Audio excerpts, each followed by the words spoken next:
Hi everyone, today the video is over a very small, which is usually taken for granted gesture which we do subconsciously or unknowingly.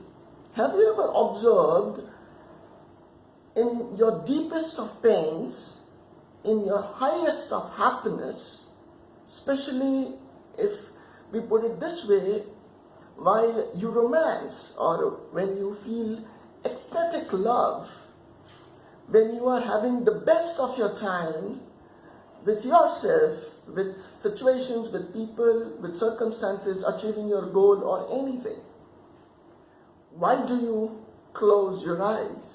Why do we need to close our eyes? In terms of meditation, in terms of alternative therapies of treatment, any process in yoga, in asanas, in pranayams, as I said, it is always advised to close the eyes. Why? See, one thing is for sure, which is on the very peripheral ground of this whole topic. In this world, whatever you understand, respond or react to is always dependent on your preliminary 5 senses. For example, one fine day you wake up and you see a snake in your room. The very basic information or the understanding you have of snakes is that it's poisonous, it's dangerous, and it may kill you. Irrespective of being aware of that snakes can also be non-poisonous. That happens later on the stage. The initial stage you feel is, oh shit, I'm screwed up and I need to do something about it. You may not be able to calm yourself down and check that if you cannot harm the snake and you may just help it find its way from where it has come, from away from the room or yourself or the people of the house. The information which your mind has, that would be your first reaction. You may not be able to control it because you don't know that information is existing in your brain. It is very subconscious. It is very indirect in your brain.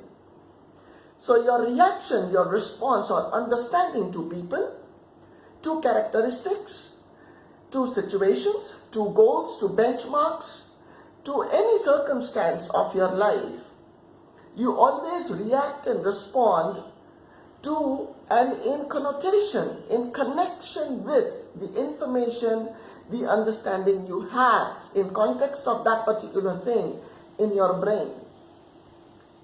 Let us say now there is a person who has always been with snakes, and that person wakes up and finds a snake in her or his room.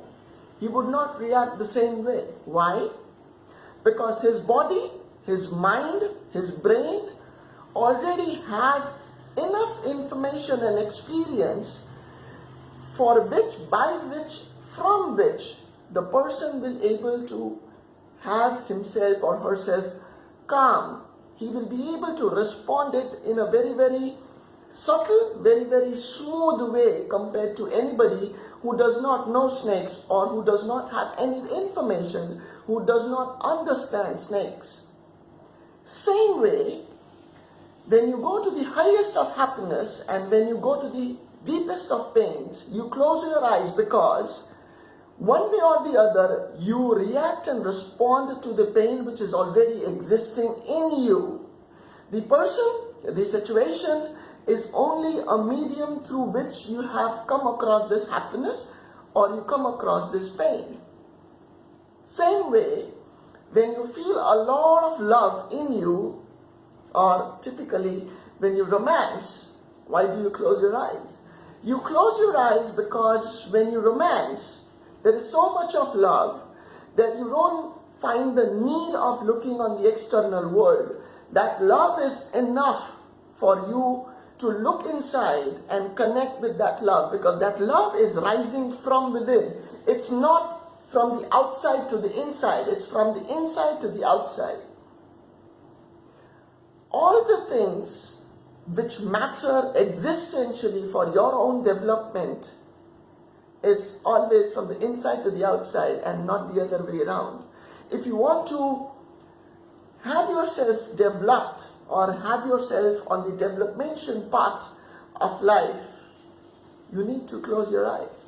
You need to look within. You need to look on the internal world of your life.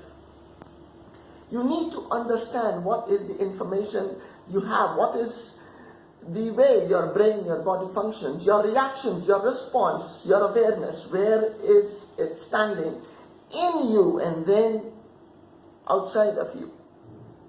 You develop when you start closing your eyes. You develop when you start looking in yourself first and then at the rest of the places. If you want a deep dive, buzz me in. There is much more on this topic. Have a beautiful day. Take care. Peace.